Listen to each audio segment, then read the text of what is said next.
하나님이 이르시되 우리의 형상을 따라 우리의 모양대로 우리가 사람을 만들고 그들로 바다의 고기와 하늘의 새와 가축과 온 땅과 땅에 기는 모든 것을 다스리게 하자 하시고. 아멘. 무더위 가운데서도 이렇게 예배 자리에 나오신 성도님들에게 주님의 은총이 함께 하시기를 바랍니다. 장로의 12신조 가정 중에 있는데요.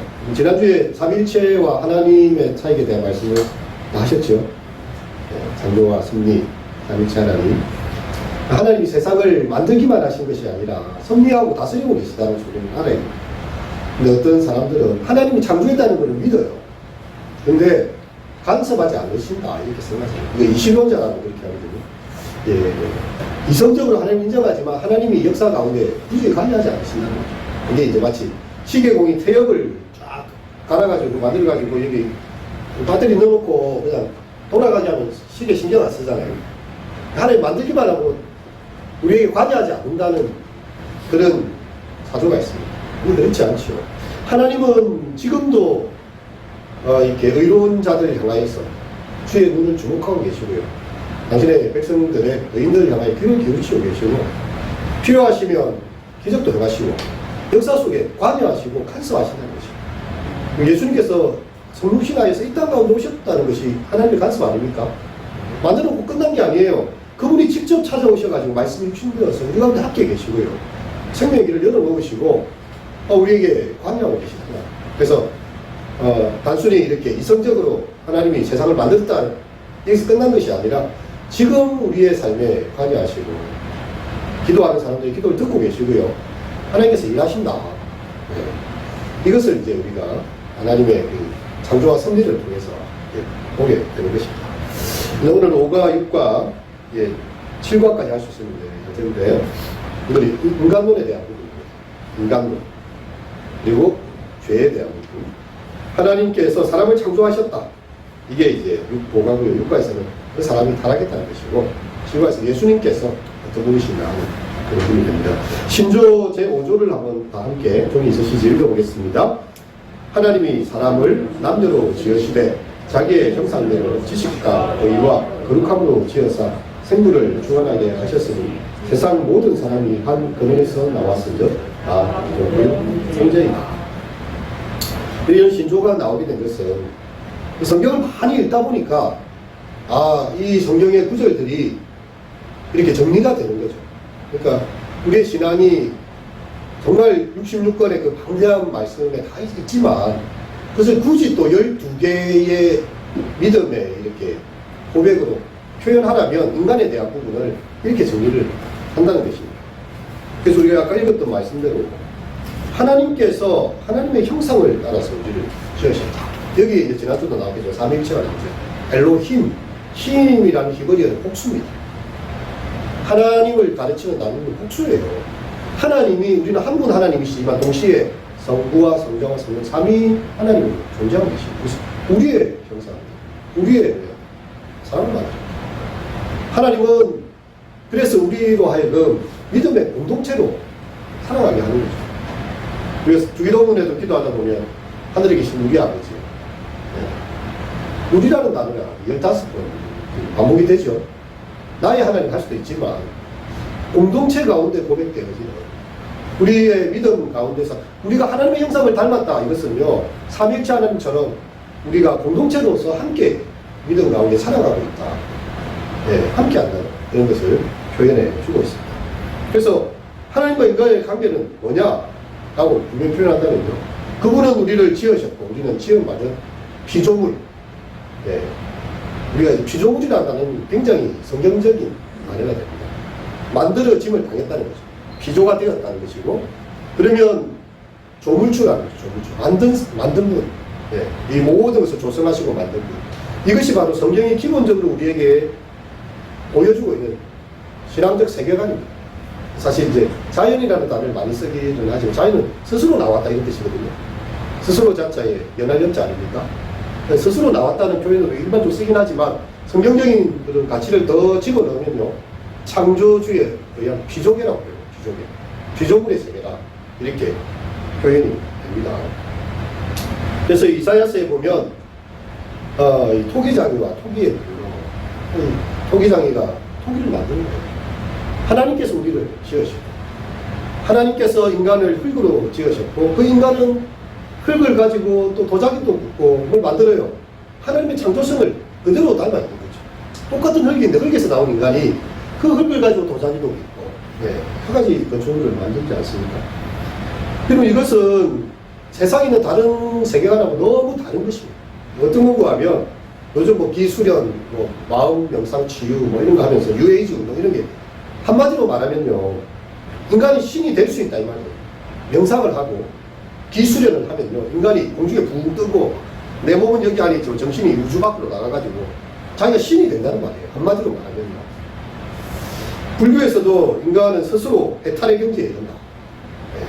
스스로 이제 이 고집멸도죠. 고통하는 세계에 이 집착을 벗어버리고 그것을 멸해가지고 니르바나의 세계로 도에 이런 이제 그런 걸 이야기하는데 이것도 일종의 탈출이죠.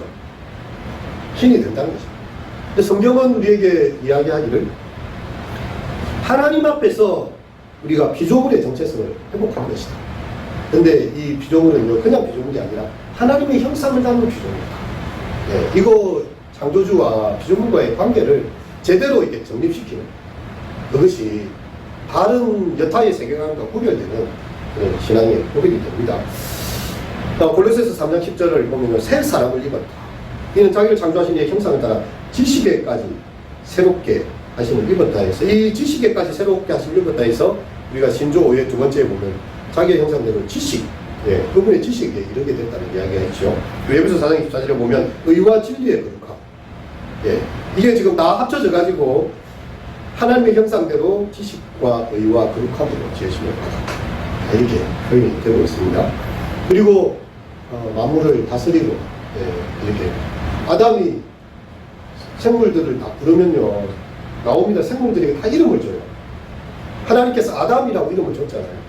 하와라고 이름을 주고 이제 그 이름을 받았던 아담이 이름을 짓는 대로 이름이 되었다. 명령을 하는 그런 권세를 주었다는 것입니다. 그래서 원래 아담이라는 뜻은 흙이라는 뜻이 아담이라는 말 자체가 흙이라는 말입니다. 흙에서 나왔지만 하나님의 성령이 들어간 존재라는 거죠. 그래서 우리를 그렇게 지으셨고 아담이 생물들을 이렇게 다 동물들 불러가지고 명하는 대로 다 그것이 이름이 되고 이렇게 되어지는 그런 관계가 되었습니다. 자, 여기까지로 보면 창조세계의 가장 완벽한 모습이다 이거죠. 주일학교 아이들한테는 이렇게 하트 뿅뿅이라는 표현을 쓰는데요. 하나님께 세상을 보실 때 하루가 지날 때마다 보시기에 좋았더라. 토브라는 단어고 토브 기물이요. 좋았더라. 평가를 하십니다. 자기들이 만드신 이 비조의 세계를 보면서 하나님께서 마음이 흡족해 하셨어요. 토브. 보시기에 좋았더라. 토브. 근데 사람을 만들고 싶은 하나님께서 뭐라고 하셨습니까? 보시기에 심히 좋았더라. 너무 사람을 만드시고 나서 하나님께서 너무 흡족해. 그래서 하트 뿅뿅. 한 번 안 돼요. 뿅뿅. 사람을 보면서 하나님께서 너무 마음이 힘이 좋았다. 너무 아름다운 그런 창조의 모습으로 인간이 만들어졌습니다. 그런데 문제는요, 이 가운데 죄가 들어오게 돼요. 죄가. 이거 죄의 기원과 이 본질에 대한 부분을 보겠는데 6조를 3부로 나눠서 큰 글자를 새겨놨지요. 1, 읽어보겠습니다. 시작. 죄의 기원은 시조의 타락에 있었다. 우리의 시조가 선악간 택할 자유능이 있었는데 시험을 받아 하나님께 범죄한지라. 선악을 택할 수 있는 자유를 하나님 줬어요. 우리를 로봇처럼 프로그래밍을 딱 해가지고 시킨 대로만 하는 존재로 만든 게 아니라 심지어 하나님을 떠날 수 있는 자유까지도 허락하시고 그렇게까지도 하나님께서 다 열어놓으시고 했는데 인간은요 하나님께 범죄하는 길에 들어섰다 이런 것입니다. 그래서 이게 죄에 대해서 이야기를 하면 원죄가 있고 자범죄하고 본죄가 있습니다. 이제 본죄에 대해서는 다 알죠. 우리가 행하는 모든 악한 죄들, 마음과 행동의 각종 죄들은 다 이렇게 열거할 수 있습니다. 근데 이제 이 원죄에 대한 부분은요, 사람들이 납득하기 힘들어요. 아기가 태어나는 순간 죄인이 태어났다는 말이 아닙니다. 사실 엄밀한 의미에서 보면요, 죄 중에서 부모가 나를 잉태하였다라고 다윗도 10편 50편에 고백하고 있거든요. 어머니 태중에서부터 하나님께 자기의 죄의 뿌리를 가지고 본질을 가지고 태어났다는 표현을 쓰고 있는데, 이렇게 우리의 본성이 타락 전에는 의를 택할 수도 있고 죄를 택할 수도 있는 자유가 분명히 주어졌어요. 근데 아담의 범죄 이후로 인간은 잘 한다고 하는 게 이 악을 선택하고 있는 거예요. 이게 본성상 우리에게 그렇게 주어졌다는 것을 이야기를 하고 있습니다. 제가 이렇게 개의 비유를 자주 들지 않습니다. 바닷가에 옆으로 가는 개가 있습니다. 똑바로 걸어 자기가 이 베이비들한테 이야기합니다. 자기도 옆으로 걸 수밖에 없어요. 그리고 개 새끼들도 또 그렇게 걸어갑니다. 아무리 똑바로 걸어라 해도 본성상 그게 안 되는 거죠. 근데 이게 우리가 가지고 있는 문제의 속성이다. 그래서 우리가 이 나침판을 보면 북극을 향해서 다 이렇게 앵극이 항상 맞아지잖아요. 우리의 본성이 죄에 대해서는 가르쳐 주지 않아도 거짓말을 배우고 나쁜 것을 다 배웁니다. 부모가 나쁜 일 하라고 가르친 부모는 아무도 없어요. 근데 아이들은 알아서 다 배워야 됩니다. 근데 선한 일을 하기가 쉽지 않다는 거예요. 우리의 본성이 이 죄와 허물로 죽었던 자의 모습으로 이미 나와 있기 때문에요. 그래서 이 원죄를 인정하게 하는 것이 사실은 쉽지 않은 거죠. 사실 우리가 성경의 내용을 보고 이제 말씀을 보면서 본질상 진노의 자녀였다. 그렇기 때문에 모든 사람이 다 예수님이 필요합니다. 모든 사람에게 복음이 필요하고, 왜냐하면 우리가 진노의 자녀 원죄를 가지고 태어났기 때문에. 예. 뿐만 아니라 우리는 자범죄를 가지고 있어서 그 죄에 대한 심판과 결과가 있다는 것을 이야기하고 있죠. 죄의 결과는 금세와 내세에 받는 형벌이다. 모든 사람이 금세와 내세에 하나님의 공평한 진노와 형벌을 받는 것이 마땅하다. 이런 말들이 단순한 것 같지만 마치 여러분 법원의 선고와 같은 그런 것입니다. 한 번 죽는 것은 사람에게 정한 것이요, 그 위에는 심판이 있으니 얼마나 무서운 말이에요. 여러분, 기독교만큼 사람들에게 이렇게 분명하게 죄에 대해서 지적하는 분이 잘 없습니다. 어떤 사람은 기독교를 믿는 것은 이렇게 어떤 삶에 그걸 감추어 놓고 종교적인 어떤 인민의 악편이다 이런 말 썼잖아요. 공산주의자들이 이렇게 할 때에 본질을 흐리게 만들고 우리의 현실을 자꾸만 도피하게 만들면서 피안의 세계만 이렇게 바라보게 하니까 현실을 살아갈 힘을 잃게 만듭니다. 근데 사실 지옥이 있다고 말하면 얼마나 무서운 말입니까? 우리가 살아가는 모든 삶에 대해서 하나님 앞에 스스로 직고하고 심판을 받게 된다는 것만큼 두렵고 떨리는 일이 뭐가 있겠어요? 우리가 했던 말, 살아가는 행위들, 마음에 품은 생각들을 죽으면 끝이 난다고 이야기하는 게 아니에요. 그에 대한 분명한 심판을 스스로가 하나님 앞에 짚고 갈 것이다. 이렇게 무서운 영원한 형벌, 금생과 내생에 있어서 하나님의 심판이 있다고 말하는 이것만큼 두렵고 무서운 게 없어요. 그리고 우리가 죽는 게 무서운 게 아니에요. 죽는 거는 다 죽어요, 사람들이. 내가 안 죽을 이유가 없어요. 다 죽어요. 근데 문제는 죽고 나서 하나님 앞에 내가 서야 된다. 심판대 앞에 서야 된다면 그것이 무서운 거죠. 내가 그분 앞에서 정말 내가 죄 없이 살아왔다 말할 수 있는가? 어거스틴이 왜 참회록을 적으면서 자신의 죄를 이렇게 고백하고 있겠어요? 자기가 이렇게 큰 죄인이었는데 오직 예수님의 은혜로 말미암아서 내가 구원받게 되었다는 그 사실에 대한 확신, 주를 믿는 자는 영원히 부끄러움을 담지 아니하리라. 시편의 말씀을 그러니까 말씀을 붙잡았기 때문에 자기 죄에 대한 걸 다 기록을 하는 거예요. 왜냐하면 예수님께서 다 용서해 주셨기 때문에. 우리는 이 장면들을 하나 더 보게 되는데요. 창세기 1장에서 만물의 영장으로 축복의 대상으로 아주 훌륭하게 보셨던 그 사람이 6장으로 탁 넘어가잖아요. 6장이 넘어가면 그 마음의 생각이 죄악이 세상에 가득함과 그 마음의 생각은 모든 계획이 항상 악할 뿐임을 보시고 하나님 세상 보셨는데 그렇다는 거예요. 땅 위에 사람 지으셨음을 한탄하사 마음에 근심하시고 이러시되 내가 창조한 사람을 내가 지면에서 쓸어버리되 사람으로부터 가축받기는 공중의 새까지 그리하리니 이는 내가 그것을 지었음을 한탄합니다. 이런 말씀. 1장과 6장 사이에 엄청난 간격이 있는 것입니다. 하나님께서 반드시 지으셨는데 하나님께서 그것을 다 쓸어버리겠다고 말하는데 무엇이 문제가 생겼는가 하는 것입니다. 그것은 바로 이 선악과의 문제가 있습니다. 우리는 선악과를 생각하게 될 때요, 이게 지킬 수 없는 명령이 아니었다는 사실을 알아야 돼요. 주일학교 아이들한테도 이야기했는데 하나님이 저기 태양을 향해 날아가가지고 태양이 한번 갔다 오라 이렇게 이야기. 만약 그러면 너는 이렇게 심판을 받게 될 것이다. 그래서 우리 선악과를 먹지 말라는 그런 단어가 아니라 그런 어처구니 없는 명령을 시킨다면 이 명령은 지킬 수밖에 없어요, 사람이. 그리고 동산 안에 모든 나무의 씨가 아무것도 먹지 마. 사람을 먹게 식욕을 만들어 놓고 먹지 마 하면 어떻게 되겠어요? 먹고 죽거나 안 먹고 죽거나 먹고 죽자 이렇게 되겠지요. 근데 하나님은 그렇게 하지 않았다. 동산의 모든 나무의 씨를 다 먹을 수 있다. 한 가지만 먹지 말아야 돼요. 한 가지만. 그래서 이것은 지킬 수 없는 명령이 아닙니다. 어떤 사람도 열매 하나 다 먹었다고 그렇게 하나님께서 사람을 진노를 해가지고 그렇게 하셨나 이렇게 이야기하지만요. 이것은 창조주와 피조물 간의 딱 경계선입니다. 여기까지다는 거죠. 그걸 이제 어기게 된 것입니다.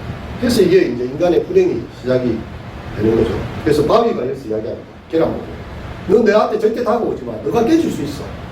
계란이 굳이 자기 몸을 늘려갖고 내가 깨지냐 안 깨지는지 보자 바위한테 탁 부딪히면 깨집니까 안 깨집니까? 깨지잖아요. 이거는 하지 말라고 하나님께서 인간과 사람 사이에 그 자유의지를 줄 수 있는 그런 것으로 선악과를 선택하신 것이죠. 근데 이 뱀은요, 와서 이렇게 계속 이렇게 사람을 꼬웁니다. 참으로 먹지 말라 하더냐. 동산 중앙에 모든 남씨가 먹을 수 있지만 중앙에 그거 먹지 말라고 했지. 그거 먹으면 반드시 죽을 것이다 했어. 사단이 그렇게 이야기합니다. 안 죽어. 야, 이거 얼마나 이 간교한 사단입니까? 하와를 꼬시죠. 왜 하나님 저렇게 했겠니? 너희가 눈이 밝아서 하나님처럼 될까 싶어가지고 하나님이 저렇게 막아놓은 거야. 먹으면 너도 하나님처럼 될 수 있어. 자, 너도 하나님처럼 될 수 있어. 이게 오늘날 모든 종교들이 가지고 있는 길이잖아요. 너도 신이 될 수 있어. 이렇게 이야기합니다. 근데 하나님 앞에서의 피조물로서의 우리 인간의 자리를 하나님의 형상으로서의 발견하는 거예요. 근데 그 이상을 넘어가게 만든 거예요. 뱀의 유혹을 듣고 보니까 예전에는 하나님께서 금하신 금단의 과일이었는데 먹음직도 하고 보암직도 하고 지혜롭게 하는 그 탐스럽기도 하는 거예요. 그래서 이 하와가 먹습니다. 남편에게 주게 됩니다. 그러면 그들은 뱀의 말, 그러니까 뱀을 통해서, 사단이 뱀을 통해서 온 거죠, 그죠? 이 뱀의 말과 하나님 말 중에 누구를 더 신뢰했다는 것입니까? 야, 뱀의 말을 더 신뢰했다는 거죠. 그리고 그 마음속에는요, 자기도 하나님처럼 되고 싶다는, 자기가 하나님이 되고 싶다는 그런 탐욕과 그 선을 넘어가게 하는 것입니다. 그래서 이 죄라는 것은요, 하나님의 말씀을 믿지 않는 것이고, 하나님을 의지함이 없이 자기 마음대로 행동하는 것입니다. 그리고 이 탕자가 이렇게 집 밖을 나가잖아요. 예수님의 그 비유에 보면, 탕자가 집 밖에서 뭘 했는지, 물론 그것도 중요하겠지만, 아버지 입장에서는 집을 나갔다는 것 자체가 불려막심합니다. 하나님과의 관계를 단절하고 인간이 떠난 것 자체가 벌써 죄의 시발점이 된 것이죠. 이런 부분에 대해서 이제 조금 쉽게 좀 비유하자면요. 이거 아담이 죄를 지었는데 왜 내가 죄인이야? 아담은 아담이고 나는 나지.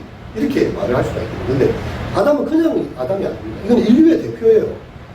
자, 우리가 이렇게 예전에 이제 그 운동회 하면 줄다리기 쫙 하잖아요. 아무래도 힘이 비슷해서 서로 이렇게 결과가 안 나와요. 그럼 대표 주자가 나옵니다. 뒤로 돌아서세요. 가위바위보! 이렇게 합니다. 한 사람이 티를 냈는데 여기서 묵을 냈어요. 그러면 이 팀은 내만 진 겁니까? 이 팀에 있는 모든 사람이 같이 진 거예요. 공동으로 다 지는 것입니다. 이 대표격이라는 거예요, 아담이 죄를 범한 이것이요. 모든 인류에게 다 죄의 그 원죄의 결과로 들어오게 되고. 그래서 예수님이 새로운 아담을 오십니다. 여자의 후손을 오셨죠. 남자의 그 혈통이 아니라 동정녀 마리아에게 나셨다는 게 그래서 중요한 거거든요. 아담의 피로 말미암지 않는 새로운 아담, 죄가 없는 아담을 오셨는데 예수님은 끝까지 순종했습니다. 어떤 타협도 하지 아니하시고, 그래서 예수를 믿는 자는 새로운 계보가 만들었어요. 새로운 아담의 계보가 만들었어요. 그래서 우리가 어느 줄에 붙을 것인가. 태어나는 순간 첫사람 아담의 죄의 길에 서 있었는데 예수님께서 죄와 사망을 이기시고, 그리고 우리는 그분을 믿음으로 휘뿌림을 받고, 물론 세례를 받음으로 말미암아 구원을 받는 예수님의 계보에 이렇게 들어가게 됐다는 그런 게 되는 것입니다. 자, 이게 죄로 인한 4가지 소외를 이렇게 보는데요. 하나님에 대해서 타락 전에는 보면 하나님께서도 너무 좋아하시고 저녁이 되면 아침이 되니 여섯째 날 하나님 동산 가운데 놀러 오십니다. 아담을 이름 부르시고요. 또 아담은 너무나 행복하게, 왜냐하면 하나님께 자기를 만드셨으니까 뛰어나갔겠죠. 근데 선악과를 따먹은 순간 어떻게 됐습니까? 타락 후에 어떻게 됐습니까? 낯을 피하여 동산 나무 사이에 숨었다고 했어요. 하나님이 두려워진 것입니다. 죄가 들어오는 순간 두려운 인간 가운데 생겨났고 벗었으므로 두려워하여 숨었다라고 하나님과의 관계가 단절이 됩니다. 두 번째, 이웃에 대해서요. 하와를 보고서 너무 마음이 깊어서 아담의 노래가 있죠. 인류 최초의 영가 뭡니까? 내 뼈 중에 뼈요. 살 중에 살. 최초의 노래입니다. 최고의 극찬입니다. 그렇게 말했던 이 하와를 향해서 나중에 어떻게 이야기하려고 하면 오늘도 아담아 니 어떻게 선악과를 네가 먹게 되고 하나님께서 주셔서 나와 함께 하신 여자 그가 그 나무 열매 내게 주었기 때문에 안 먹었습니다. 자, 누가 자기한테 죄를 짓겠다는 거예요? 이 여자라는 이 여자가 안 줬으면 내가 안 먹었습니다. 근데 이 여자를 만드신 하나님까지도 가는 거죠. 사실은 그 사람의 관계에서요 탓을 하게 되는 거죠. 책임은 전가하게 되고 상대방 때문에 내가 이렇게 됐다. 상대방 탓을 하게 되는 게 관계가 어그러진 거예요. 신뢰가 깨진 것입니다. 자신에 대해서는 수치심을 느껴요. 벗었다는 것이 전혀 어색하지 않았는데 이제 죄를 짓고 보니까 가려야 돼요. 우아할 가지고 가립니다. 두 사람이 벌거벗었으나 부끄러워하지 아니하였는데 이제 수치심을 느껴요. 벗었으므로 두려워하여 숨었습니다. 자신에 대해서도 죄책감이 들고요. 사람이 수치심을 갖게 돼요. 그리고 자기를 둘러싼 환경이 어떻습니까? 아담이 그 생물을 다 불러가지고 부르는 것이 그 이름이 다 됐잖아요. 모든 피조물들이 아담에게 다 복종을 합니다. 하나님께서 다스리래요. 근데 이제 땅에서 가시가 엉겅퀴가 나요. 이거는 거역하는 거죠. 씨를 뿌리는데 가시 엉겅퀴가 나서 사람을 공격하는 것입니다. 그렇게 해서 이 수고를 해야 땀을 흘려야 음식을 먹을 수 있을 것이다. 그전에는 그렇지 않았다는 거예요. 하나님께서 모든 것을 풍요롭게 다 주셨는데 가시 엉겅퀴와 싸워가면서 땀을 개간해 가면서요. 수고의 땀을 흘려야 겨우 먹고 살 수 있게 인간의 상황이 그렇게 됐다는 거죠. 이 질문을 하게 돼요. 왜 하나님은 아담을 타락하게 하셨을까? 이렇게 질문하죠. 하나님 모든 것을 아신다. 타락할 걸 몰랐을까? 여러분 사실은 하나님께서 인간을 타락하게 만든 게 아닙니다. 인간이 스스로 하나님처럼 되고자 하는 그 욕심과 또 사단의 유혹에 넘어져가지고 이렇게 한 것이지 하나님께서 아담을 부추기지 않았다라는 것이고요. 왜 아담이 그냥 죄를 못 짓게 그냥 동산에 딱 있을 수 있도록 철저하게 막아놓은 것이지 왜 그렇게 틈을 주셨는가? 이것도 또 질문이거든요. 그렇다면 인간은 하나님 앞에서 자유의지가 없는 존재입니다. 하나님을 선택할 자유도 있지만 선택하지 않은 자유까지도 하나님께서 다 열어놓은 것이에요. 그런 상황이 있는 것입니다. 그래서 우리 교부들, 우리 교부개혁자들은 갈비 선생님 그렇게 이야기했죠. 인간의 마치 지위는요, 왕관을 잃어버린 왕과 같다. 왕은 왕인데 왕관이 없어. 왕의 권세를 다 잃어버렸어. 근데 왕이야. 하나님의 형상을 가지긴 가졌는데 하나님의 영광을 잃어버렸어. 또 그렇게 또 표현합니다. 이렇게 눈이 있지만 보지 못하는 사람. 눈은 있어요. 근데 시력을 잃어버렸어. 그래서 인간이 가지고 있는 이중성의 모습이 하나님의 형상으로 창조된 그런 영광스러운 모습이 있지만 죄로 인하여 들어와서 그게 다 오염이 되고 모든 것이 다 더러워지고 이런 모습으로 되어졌다. 이렇게 해서 인간에 대한 이해는요, 하나님의 형상으로서의 존귀함과 함께 그래서 이 시편 8편에 보면 천사보다 조금 못하게 지으시고 이렇게 표현했거든요. 어떤 거는 하나님보다 조금 못하게. 하나님께서 인간이라는 존재를 그렇게 존귀하게 만들어 놓으셨다는 것입니다. 그렇게 되었는데 하나님의 형상을 온갖 이렇게 버려지의 형상을 바꾸는 로마서의 말씀을 보면 하나님 그 존귀한 형상을 인간이 다 이렇게 망가진 모습으로 이렇게 되어졌다는 것입니다. 이렇게 해서 우리 인간론이 정리가 되고요. 이게 원래 4주에 거쳐서 마쳐야 되기 때문에 예수님에 대해서도 좀 이야기하고 하겠습니다. 예. 신조 7조 앞부분에 있는 걸 한번 읽어보겠습니다. 보이시면 예수 그리스도는 세상의 구주로 보내신 것 같다. 이게 1, 2 한번 읽어보겠습니다. 시작. 인류의 죄와 부패한 죄의 형벌에서 구원하시고 영생을 주시고자 하나 하나님의 무한하신 사랑으로 그의 영원하신 독생자 주 예수 그리스도를 세상에 보내주셨으니 그로만 하나님께서 육신을 이루었고 또 그로만 하나님 구원을 얻을 수 있습니다. 쉽게 말해서 천하 인간의 구원을 얻을 만한 다른 이름을 우리에게 주신 적이 없다. 왜냐하면 예수님만이 두 성품을 갖고 계시기 때문에 7조 둘째 부분이 그것 같아요. 왜 예수님이 우리의 구원 유일한 분야가 될 수밖에 없는가? 7조 둘째 부분 읽겠습니다. 그 영원한 아들이 참 사람이 되사 그로 한 위에 특수한 두 성품이 있어 영원토록 참 하나님이시여 참 사람이시여. 중세 수도원에서는요 우리 주일학교 아이들한테 제가 성화를 보여주는 예수님의 얼굴을 표현할 때예요. 신성과 인성을 다 표현하고 있어요. 그래서 눈동자가 서로 조금 다르게 그려져 있습니다. 여러분 그 성화를 보면 그렇게 나와요. 얼굴이 양쪽이 조금 달라요. 왜 그렇게 그렸는가 하면 한쪽에는 인성의 모습을 보여주는 것이고 동시에 신성의 모습을 갖추고 있다는 것에서 약간 얼굴에 그 두 성품이 한 몸에 이루어졌다는 것을 보여주고 있다는 것입니다. 예수님은 사람입니까? 사람입니다. 예수님은 하나님입니까? 하나님. 여기서 하나씩만 믿게 나가게 되면 다 이단이 됐어요. 아, 예수님은 하나님이시지 사람이 아니야. 이게 중세에 유행했던 그노시즘이에요. 영지주의자들의 말이었거든요. 플라톤적인 그 사고의 이데아라는 완벽한 세계가 있어요. 그리고 모든 것은 다 복사품이고 인간의 이 모습은요 영혼이 육체에 갇혀있는 그런 모습입니다.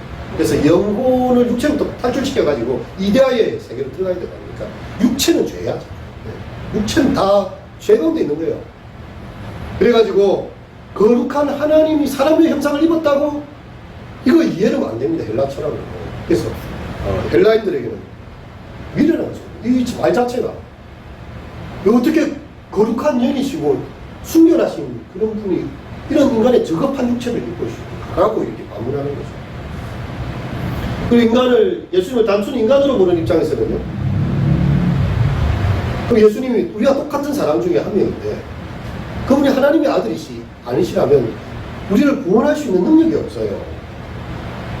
그래서 이 예수님께만 이게 있는, 예수님께만 하나님의 말씀이 육신이 되어서 우리 가운데 오신 예수님의 생애가 이제 그거죠. 도성인신의 방법을 말씀이 육신이 되어서 우리 가운데 오시고 무슨 우리 가운데 오죠? 우리와 한결같이 시험을 다 받으셨어요. 하지만 죄가 없는 거예요. 첫사람 아담처럼 죄가 없는 거예요. 근데 시험을 다 당하셨어요. 예수님은 우리의 고통이나 연약함을 채우지 못한 분이 아니라 다 몸으로 다 겪으셨어요. 사람들의 배신도 겪으셨고 원수들의 채찍에 맞기도 하셨고요. 피곤하여 졸며 죽으시기도 하셨고 목이 말라서 사마리아 여인에게 물을 달라고 하시고 우리와 똑같은 인성을 가지셨어요. 하지만 그분은 하나님의 아들로서 그것을 가지고 있어요. 이 두 가지의 성품이 예수 그리스도께만 이렇게 여럿이 있습니다. 왜 삼위일체가 기독교에서 중요한지 압니까? 예수님의 하나님 되심을 이야기하는 거예요. 유태교에서는 유일신 여호와 하나님을 이야기합니다. 예수님은 선지자 중에 하나예요. 삼위일체가 나올 수가 없어요. 여기는. 그래서 수많은 선지자 중에 예수 선지자가 있거든요. 랍비. 그런데 우리는 다릅니다. 삼위일체 하나님이에요. 예수님도 하나님인 것입니다. 하나님이시기 때문에 우리를 구원하실 수가 있는 거예요. 우리가 우리의 형상대로 우리의 모습대로 사람을 만들고자 하셨을 때에 예수님도 거기에 같이 계셨다는 것입니다. 그리고 우리를 구원하기 위해서 이 땅 가운데 친히 오신 거죠. 그래서 예수님의 그 생애 부분이 1에서 5번까지 있는데 일단 한번 읽어보겠습니다. 7조 셋째 부분 시작. 성령의 권능으로 잉태되셔서 동정녀 마리아에게 낳았을 때 오직 죄는 없는 자시라. 죄인을 대신하여 하나님의 법에 완전히 복종하시고 목을 들여 참되고 온전한 제물이 되사 하나님의 공의를 만족하게 하시고 사람으로 하여금 하나님과 화목하게 하시려고 십자가에 못 박혀 죽으시고 죽은 자 가운데서 3일 만에 부활하사 하나님 우편에 승주하시고 그 백성을 위하여 기도하시다가 저리로서 죽은 자를 살리시고 세상을 심판하여 저리하시다. 이게 지금 5가지로 딱 정리를 해보면요, 무죄의 탄생이 동정적 탄생. 이렇게 조금 이 천주교에서는 더 극단적으로 나가서 마리아까지도 너무 또 신격화시키는 장면이. 왜냐하면 예수님이 하나님의 아들이심을 너무 또 강조를 많이 하려다 보니까 예수님을 낳은 어머니조차도 거의 성녀로 만들어야 되는 거예요. 그래서 그게 너무 또 강조가 돼버렸어. 그러다 보니까 이제 마리아에 대한 이게 좀 너무 인격이 높아져서 그렇긴 하지만 예수님만이 하나님의 아들이죠. 그죠? 그런데 예수님을 이렇게 잉태했던 마리아가 동정녀로 성령의 이 비우심을 받아서 탄생한 분이 바로 예수님. 그래서 첫사람 아담과 동일한 기준에서 다시 출발하신 예수님이 되는 게 무죄 탄생입니다. 그리고 그의 죽으심은 그분이 죄가 없어요. 그리고 내가 죄가 있습니다. 다른 사람이 죄가 있어요. 근데 내 짐이 지금 엄청 무거워요. 한 40kg짜리 막 짐을 들고 가야 돼. 저 사람도 한 40kg 들고 있어. 근데 내 짐을 내가 감당이 안 돼. 저 사람 40kg 내가 같이 들어줄 수 있겠습니까? 못 들잖아요. 나는 내 죄 때문에 힘들어. 모든 사람은 다 죄를 가지고 태어났습니다. 예수님만이 인류 모든 죄를 다 담당하고 지실 만큼 무죄하신 분. 그래서 대속적 죽음이 되는 거죠. 죄가 있어 죽음이 아니라 무죄하신 자로서 죄인을 위하여 죽으십니다. 그것이 바로 예수님의 죽음의 의미가 되는 것이죠. 그래서 하나님의 그 공의로우심을 만족케 하신 것입니다. 하나님은 죄인을 사랑하십니다. 하나님 형상 만드셨기 때문에. 하지만 그가 가지고 있는 엄청난 죄에 대해서는 싫어하시는데 예수님이 그 일을 행하신 거죠. 죄에 대한 대가를 죄 없는 예수님이 다 화살을 맞으시고요. 우리를 사실 구원하기 위해서 예수님이 앞에 다 서가지고 이렇게 다 막아내신 것입니다. 실제로 바로 그거예요. 내가 뒤에 있는 거예요. 내가 맞아야 될 하나님의 진노의 화살과 모든 죄에 대한 결과에 대한 책임을 예수님이 십자가로 다 지셨다는 거예요. 그게 대속적 죽음입니다. 그리고 부활. 죽음의 끝이 나신 것이 아니라 부활하셨고 또 이제 성도를 칭의하신 이게 뭡니까? 우리가 죄인이지만 예수님 때문에 우리를 뭐라고 해주신다고요?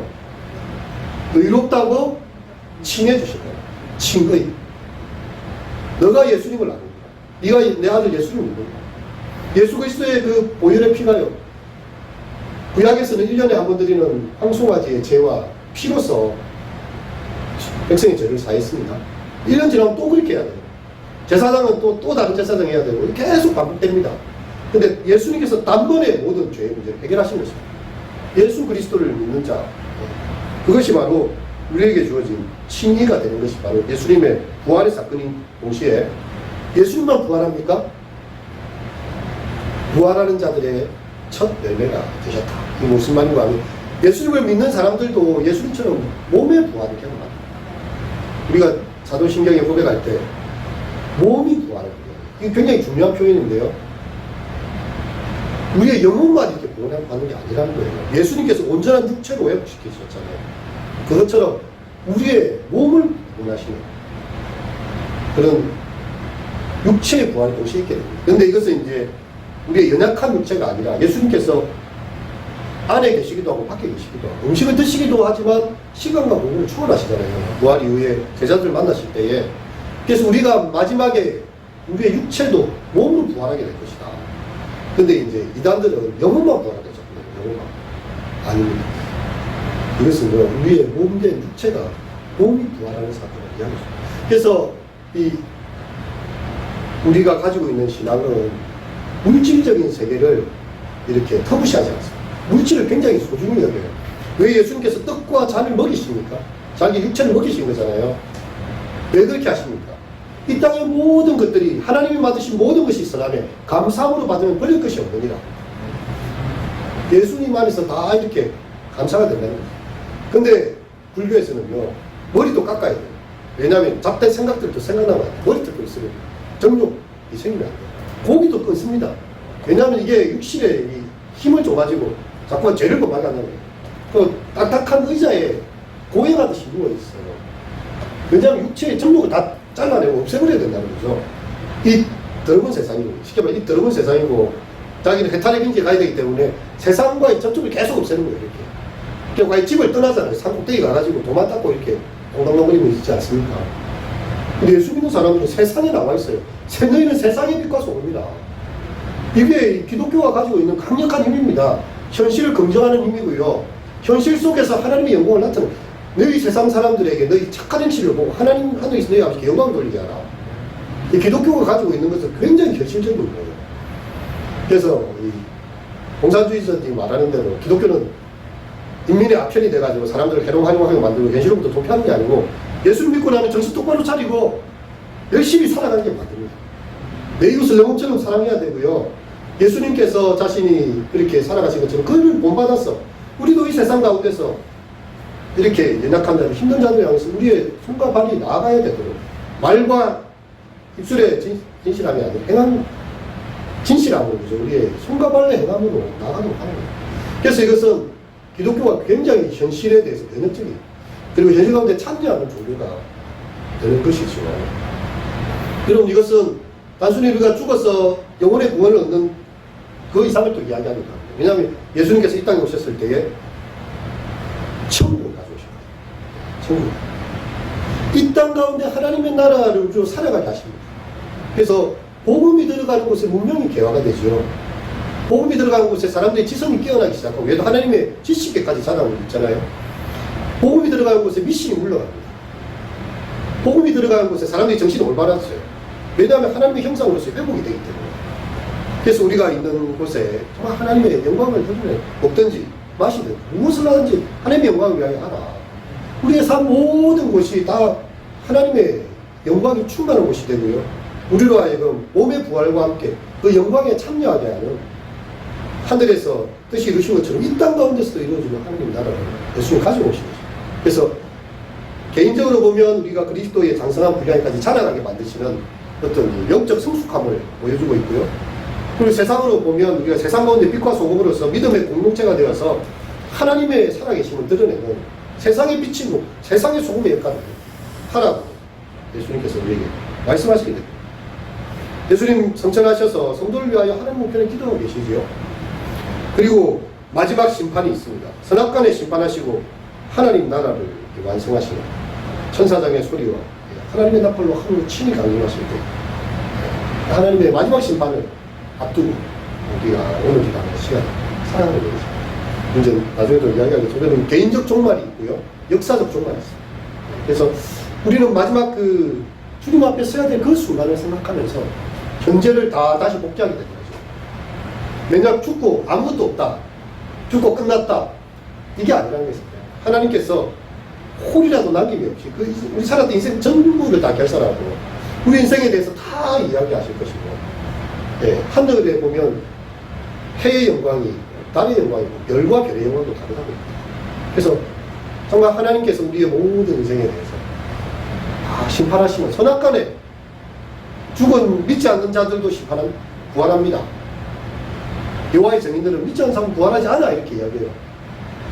영혼 소멸로 주장해요. 믿는 자들만이 부활해서 영광에 참여한다. 여호와의 증인들 그렇게 말하죠. 성경은 그렇게 하고 있죠. 의인은 영생에 부활이고 악인은 영혼에 부활이다. 이게 무서운 거죠. 영원한 지옥 형벌이 있다는 것이죠. 그리고 믿는 자들에게는 영생의 부활, 믿지 않는 자들에게는 형벌의 부활이 있다는 것이죠. 그래서 우리가 마지막 심판의 그 주님을 바라보면서 그래도 신앙의 길을 여전히 걸어가고 있다. 이 말씀을 마치도록 하겠습니다.